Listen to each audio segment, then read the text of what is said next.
नमस्कार, आप देख रहे हैं खबर दोपहर और मैं हूं आपके साथ सुकन्या सिंह और मैं हूं विवेक। और सबसे पहले एक अच्छी खबर कि नमस्ते पर प्रधानमंत्री ने क्या कुछ कहा। कोरोना वायरस से सभी लोग पीड़ित हैं, पूरा विश्व पीड़ित है और जो 33 मामले भारत में सामने आए उसके बाद प्रधानमंत्री जन औषधि केंद्र के संचालकों से बात कर रहे थे और उन्होंने फिर एक बार हाथ जोड़े, कहा कि अब समय आ गया है कि आप इस प्रचलन को आगे बढ़ाएं।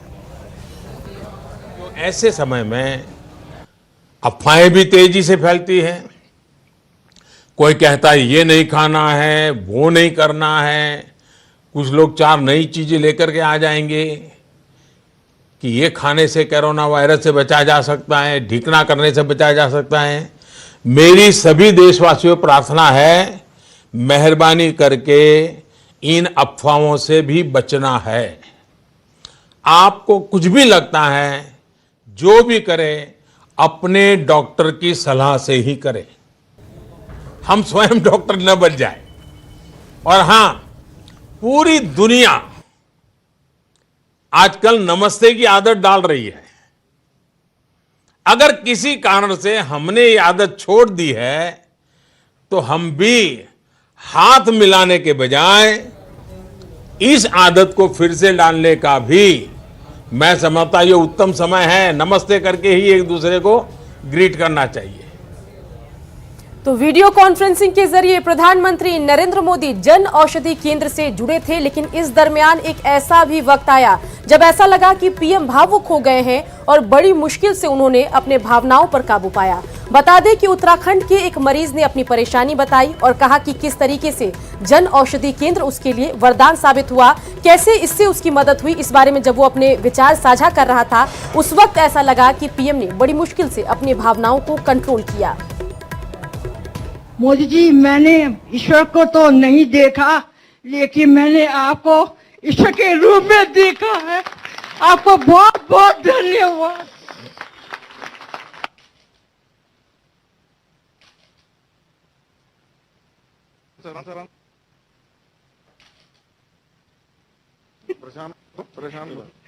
मैं और बात भी कहना चाहती हूँ आपको। मुख्यमंत्री जी ने मेरी बहुत मदद की है और हमारे जो लोग हैं उन्होंने मेरी बहुत मदद की है। मुझे डॉक्टर ने जवाब दे दिया था कि मैं ठीक नहीं होंगी, लेकिन आपका आशीर्वाद, आपकी वाणी से मैं ठीक हो गई हूँ। पर मुझे फिर कहती हूँ मैं आपको, मैंने ईश्वर को नहीं देखा, मैंने आपको देखा तो ईश्वर के मुंह रूप में देखा है।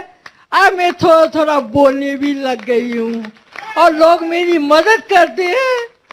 मैं आपको बहुत बहुत धन्यवाद देना चाहती हूँ। ये बहुत अच्छी बात होती है कि जब प्रधानमंत्री बात करते हैं देशवासियों से और एक दूसरे से इंटरेक्ट करते हैं। आप देख सकते हैं कि इमोशन साफ तौर पर झलकता है कि देश के हर उस व्यक्ति तक प्रधानमंत्री अपनी पहुंच रखते हैं, उनके दिलों में बसते हैं। अब आगे बढ़ते हैं, चिराग पासवान की जरा बात कर लेते हैं। जो चिराग पासवान हैं, उन्होंने भी एक बार बिहार में लॉ एंड ऑर्डर के बात पर सवाल खड़े कर दिए हैं। उन्होंने ये कहा है कि अगर सिस्टम में खराबी है उसके लिए आप आवाज़ उठानी ज़रूरी है, लेकिन उस पर पर्दा नहीं डाला जाना चाहिए। अगर सिस्टम खराब है, अपराध की घटनाएं बढ़ रही हैं, तो इसे उजागर भी सामने भी सरकार के लाना होगा। चिराग जी, आप जहां भी यात्रा पे जा रहे हैं, एक प्रमुख मुद्दा है आपके सामने। आप सुशासन की बात कर रहे हैं। आप पर आरोप लग रहे हैं कि चिराग पासवान आखिर सुशासन पे सवाल क्यों कर रहे हैं। चिराग पासवान को बिहार के लॉ एंड ऑर्डर पर विश्वास क्यों है। आखिर किस तरीके से आप ये सवाल उठा रहे हैं। क्या लगता नहीं है कि 15 सालों में नीतीश कुमार ने सुशासन पर कुछ किया है? देखिए, काफ़ी काम हुआ है, काफ़ी काम करना बाकी है और मैं खामियां नहीं गिना रहा हूँ। मैं सुधार जहाँ जहाँ पर हो सकता है उसके सुझाव मैं अपनी सरकार के समक्ष रख रहा हूँ, मैं माननीय मुख्यमंत्री जी के समक्ष रख रहा हूँ। ये बात भी हम लोगों को माननी होगी कि जंगल राज का विकल्प बनकर ही हमारे मुख्यमंत्री आए थे और अपराध पर उन्होंने नियंत्रण पाया था।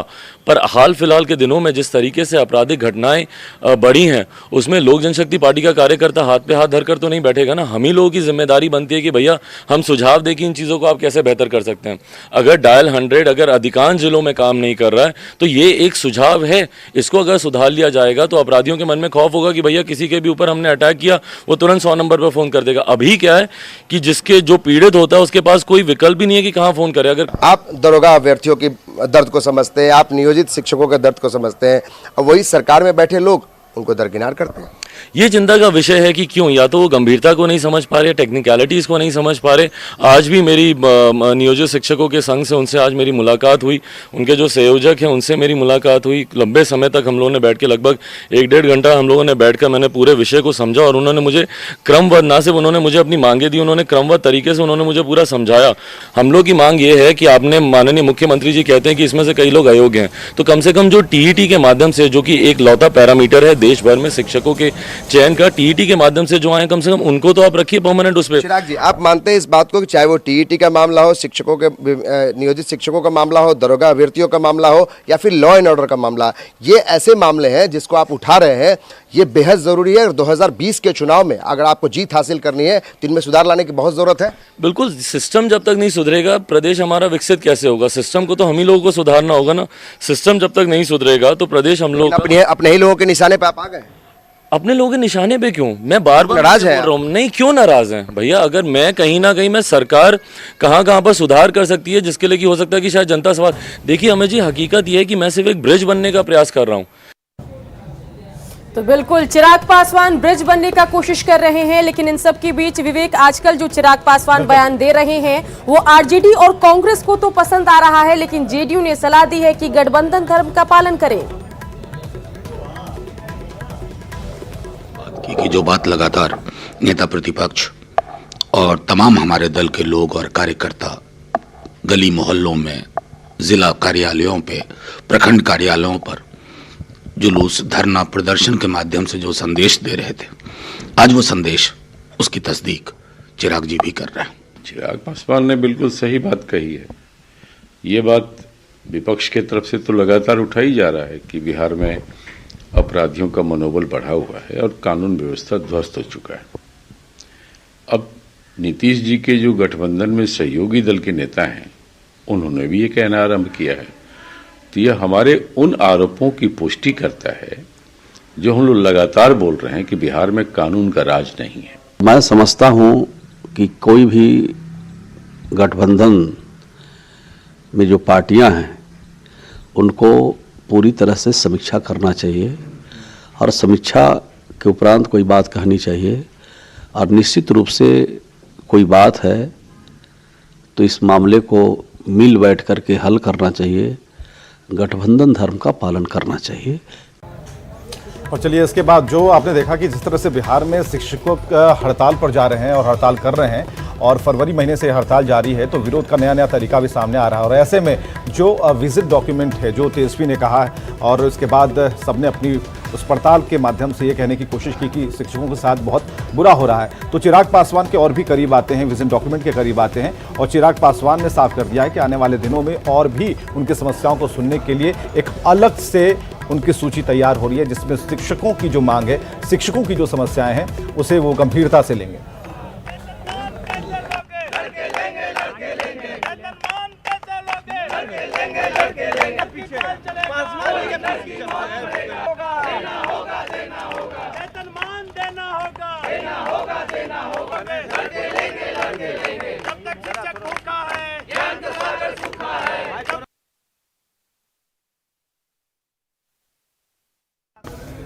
तो तरीके से जो नियोजित शिक्षक हैं अपना विरोध जता रहे हैं, कहीं सिर का मुंडन करवा रहे हैं, कहीं धरना प्रदर्शन कर रहे हैं। लेकिन इन सब के बीच हमारे संवाददाता रजनीश ने उनसे बातचीत की और उनकी समस्याओं को जानने की कोशिश की, क्योंकि चुनावी साल है और ऐसे में मुद्दा चाहे नियोजित शिक्षकों का हो या फिर कोई और हो, हर मुद्दा राजनीतिक पारे को बढ़ाएगा और चुनावी मुद्दा बनेगा।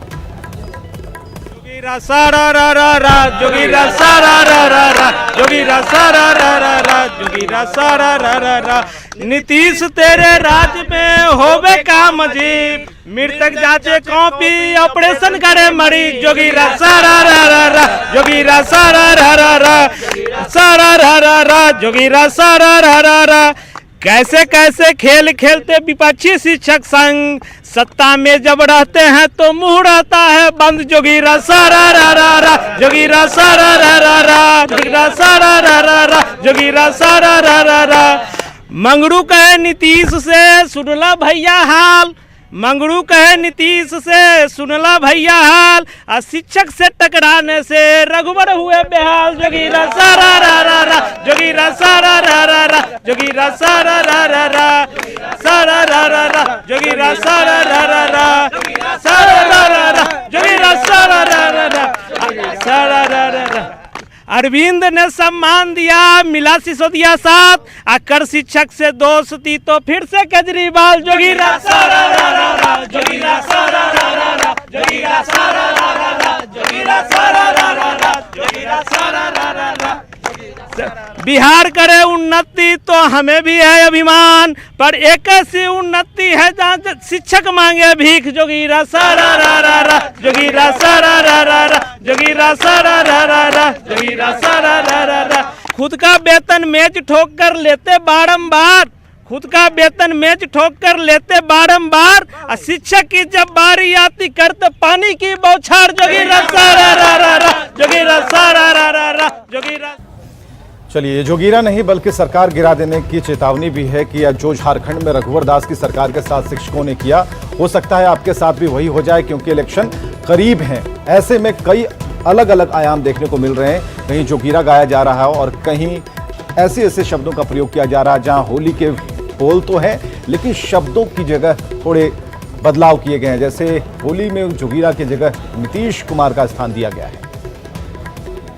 क्या हम लोग शिक्षक होली के समय में भी भूखे रहें? हम लोग का क्या बाल बच्चा नहीं है जो हम लोग भूखे रहें? नीतीश जी क्या होली नहीं मनाएंगे? क्यों नहीं मनाएंगे नीतीश बाबू होली? जरूर मनाएंगे। कोरोना वाला वायरस डरा दे वो अलग बात है, लेकिन नियोजित शिक्षकों की होली कैसे मनेगी ये पता नहीं।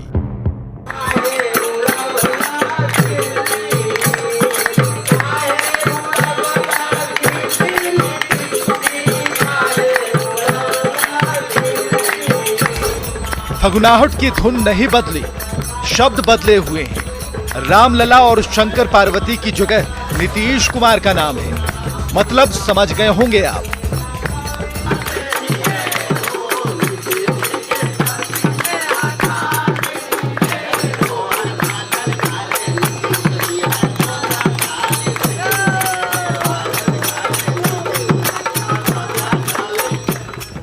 नियोजित शिक्षकों के पास झाल बजाने के सिवा कुछ भी नहीं बचा, सो बजा रहे हैं झाल।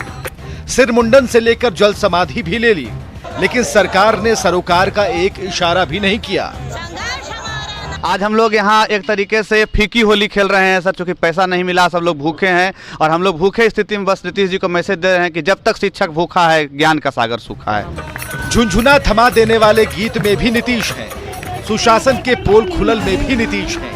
व्यंग के शब्दों से ढोल पीट आंदोलन का ये तरीका इनकी परेशानी कम नहीं कर पा रहा। नवादा से लेकर बाढ़ के अथमल गोला तक मांग वाला होला गाया जा रहा है।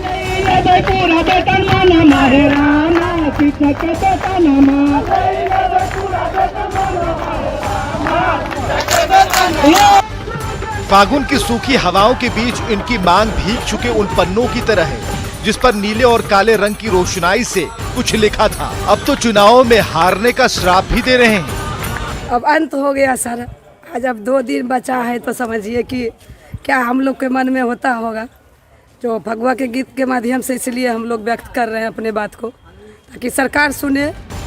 सवाल है कि नियोजित शिक्षकों की होली कैसी होगी? जिस तंबू के नीचे कार्यक्रम का आयोजन हो रहा है उसे भी पैसे देने होंगे। इस चिंता के बीच गुस्से से घिरे शिक्षकों की मांग पर विचार करना सरकार को है।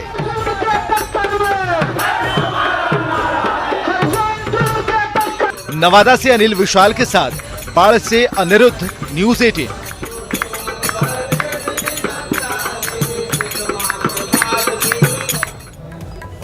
तो बिल्कुल इन सब के बीच चलिए अब बात कर लेते हैं लालू के बड़े लाल तेज प्रताप यादव की। वो जहां जाते हैं अपनी छाप छोड़ने की कोशिश करते हैं, लेकिन इन सब के बीच एक जगह लालू प्रसाद यादव के बड़े बेटे तेज प्रताप पहुंचे, लेकिन वहां पर भगदड़ी मच गया। आखिर क्यों? चलिए इस रिपोर्ट के जरिए जानते हैं। इधर पटाखा फूटा और उधर भगदड़ जैसे हालात बन गए। इस भीड़ में लालू प्रसाद के बड़े बेटे और पूर्व मंत्री तेज प्रताप कहीं गुम हो गए। वीडियो बनाने वाले ने भी जान बचाकर भागने की कोशिश की। गनीमत ये रही कि पटाखा का शोर तो थम गया और सब कुछ ठीक ठाक रहा। ये तस्वीरें वैशाली जिले के जंदाहा के मुर्तुजापुर गांव की है। ये जो जितना आप देख रहे हैं जल नल योजना, शराबबंदी, जो वो कहे थे कि पूरे तरीके से भारत में शराब बंद रहेगा, लेकिन शराब बिहार से चल रहा है और होम डिलीवरी हो रहा है। एक एक कर तेज प्रताप ने इस पुतला दहन के मकसद को बताया, लेकिन सुरक्षा की बदइंतजामी के बीच कोई हादसा हो जाता तो इसकी जिम्मेदारी कौन लेता। लोगों का ये हुजूम और उस हुजूम के बीच खड़ा 30 फुट का ये पुतला और उसे मोबाइल में कैद करते लोग। इस पुतले को जरा गौर से देखिए। इस पर एनआरसी, एनआरपी, शराबबंदी, दहेजबंदी, जल नल योजना, भ्रष्टाचार समेत कई योजनाओं का लिस्ट चिपका हुआ है। इन तमाशबीनों के बीच तेज प्रताप की मौजूदगी इनके लिए खास बना दिया। नोटबंदी से कितने लोग मारे गए भारत में, फिर से ये ऊपर में दहेज प्रथा, दहेज नहीं बंद हुआ, महंगाई वैसा ही हो रहा है, एनसीआर, एनपीआर, एनआरसी, बेरोजगारी, जल नल योजना, भ्रष्टाचार। मजे की बात तो ये है कि ये पुतला वो रावण का है जिसका दहन विजयादशमी के दिन होता है, लेकिन यहाँ तो तेज प्रताप ने विजयादशमी से पहले ही कर दिया। दरअसल तेज प्रताप एक सभा को संबोधित करने के लिए जंदाहा पहुँचे थे। इसी दौरान पुतला दहन का कार्यक्रम रखा गया, लेकिन जैसे ही पुतले में आग लगाई गई वैसे ही भगदड़ जैसे हालात पैदा हो गए। न्यूज़ 18 के लिए हाजीपुर से राजीव मोहन की रिपोर्ट। आप देख रहे हैं खबर दोपहर और लगातार हम आपको खबरें बता रहे हैं। होली है तो जाना भी जरूरी है घर, लेकिन कैसे जाएंगे? सवाल ये है कि ट्रेन की छत पर जाएंगे, वो जा नहीं सकते, हाई वोल्टेज तार उसके ऊपर से गुजरता है, तो ट्रेन के अंदर बैठकर जाना ये नसीब आसानी से नहीं होगा। और यात्रियों की क्या सोच है इसे लेकर, क्योंकि भगदड़ मस्ती है, भीड़ होती है। रवि एस नारायण ने कुछ लोगों से बात की है, कुछ यात्रियों से बात की है, ये दिखाते हैं। होली का त्यौहार है और होली के त्यौहार में लोग अपने घर आना चाहते हैं, लेकिन ट्रेनों में जो है वो रिजर्वेशन टिकट नहीं मिल रही है। लोग परेशान हैं, लोग लटक करके आ रहे हैं। अभी हम पटना जंक्शन पे है, जहाँ पे देखिए श्रमजीवी एक्सप्रेस है जो दिल्ली से आने वाले लोगों की है, लेकिन ज़रा देखिए कि किस ढंग से लोग गेटों पर जो है वो खड़े होने को मजबूर हैं। और यहाँ तक कि यहाँ पे जो बाथरूम है वहाँ पर भी जो जगह जो है वो नहीं मिल पा रही है। आपको दिखाते हैं कि यहाँ पे किस ढंग से खचाखच जो है वो बोगियाँ भरी हुई हैं। जाने का रास्ता नहीं है ताकि हम अंदर से जा करके आपको दिखा सकें, लेकिन देखिए आपको यहाँ पे बाथरूम है और लेकिन वहाँ तक जो आदमी हैं वो यहाँ पे भरे हुए हैं। लोगों जगह नहीं मिल पा रही है। नहीं भाई, जगह नहीं मिल पा रही है। नहीं, जगह तो नहीं मिल पा रही है। होली में सब लोग घर जाना चाहते हैं। सब लोग घर जाना ही चाहता है। होली में घर जाना चाह रहे हैं। हाँ, बहुत दिक्कत है जाने में। हाँ, एकदम नहीं, वेटिंग कहाँ मिल रहा है, तत्काल भी कोई नहीं मिल रहा है टिकट। देखिए ये परेशानी है लोगों की कि यहाँ पे तत्काल टिकट तक नहीं है। होली है और होली में जिस ढंग से टिकटों की मारामारी होती है वो परेशानी आज सबके सामने है। कैमरा पर्सन दीपक के साथ रवि एस नारायण, न्यूज़ 18 पटना। तो विवेक, स्पेशल ट्रेन चलाने की बात की गई थी, लेकिन तस्वीरें हमने देखा, उसे देखकर लग नहीं रहा कि कोई स्पेशल ट्रेन चल रहा है। आम लोगों को, यात्रियों को वैसे ही परेशानियों का सामना करना पड़ रहा है। चलिए बात कर लेते हैं मधेपुरा की, क्योंकि मधेपुरा के लिए आज का दिन बेहद खास है, क्योंकि आज मुख्यमंत्री नीतीश कुमार वहां पर मेडिकल कॉलेज का उद्घाटन करने वाले हैं। बता दें कि जननायक कर्पूरी ठाकुर मेडिकल कॉलेज जो है वो 800 करोड़ की लागत से बनकर तैयार है। करीब 25 एकड़ में फैले इस मेडिकल कॉलेज का शिलान्यास 2014 में हुआ था। मेडिकल कॉलेज का डिजाइन तैयार करने वाले आर्किटेक्ट की माने तो ये परिसर वैश्विक स्तर का है, जिसे स्थानीय लोगों की जरूरत के मुताबिक बनाया गया है। उद्घाटन के मौके पर सीएम नीतीश के साथ डिप्टी सीएम सुशील मोदी और स्वास्थ्य मंत्री मंगल पांडे भी मौजूद रहेंगे।